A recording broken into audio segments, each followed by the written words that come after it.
Do you find doing business in China getting harder and more complicated? Do you feel communicating with Chinese people getting more difficult and often contentious? Hi, my name is Jin Xu, and my mission is to help you think differently about Chinese behavior so you can develop new tactics and strategies to achieve more favorable outcomes.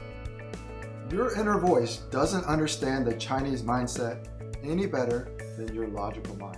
And mine didn't either when I first started doing business in mainland China in 2004. In Western terms, my first Chinese partner lied, cheated, and stole from me. He created fake products with fake labels. He registered our company's trademarks in China with malicious intent. And he used cracks in the value chain, which of course only he knows, to earn kickbacks. And eventually he became a competitor. Now, during this entire time, my inner voice kept telling me we had given him everything humanly possible, and yet we still could not prevent this bad behavior. But in hindsight, after more than 15 years of living and working in China, I discovered why I was at least partially responsible for this bad behavior, and that all of these bad actions were easily prevented. It all begins with a mindset adjustment. I no longer think of lying, cheating, and stealing as bad behavior. Instead, I recognize it as goodwill extraction, which is one of many concepts I developed in my China business advisory services and training programs to help my clients and students learn how to develop more positive and constructive relationships. What I mean is, the way many Americans proceed with the hard-nosed negotiations and try to cover all contingencies in the contract only ever leads to a race to the bottom. This means you end up consuming all of your time and energy monitoring behavior instead of collaborating to develop new ways to win. This also applies to human resource management as well as everything else you want to improve in China.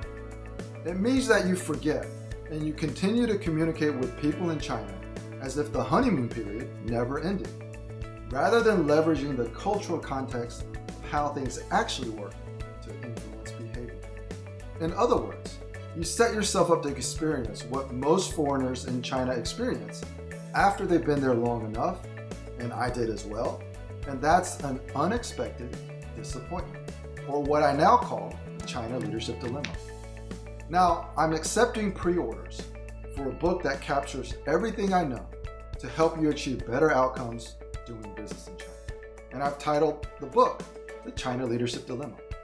Now, my inner voice is the antagonist who follows me throughout my entire journey into China, always trying to convince me that my approach is right and that there's no such thing as an unknown unknown. Now, for you, the reader, the China Leadership Dilemma is a personal development guide for winning in China. I'm also offering bonuses for pre-ordering multiple copies. That would be a significant cost savings over what I normally charge, just to show my goodwill for trusting me, to help you think differently about China and Chinese people. Now, you'll receive a ton of free information just by subscribing, but I would love for you to support my mission to improve U.S.-China relations, one relationship at a time, by ordering or pre-ordering the copy today. Thanks, and look forward to seeing you on the inside.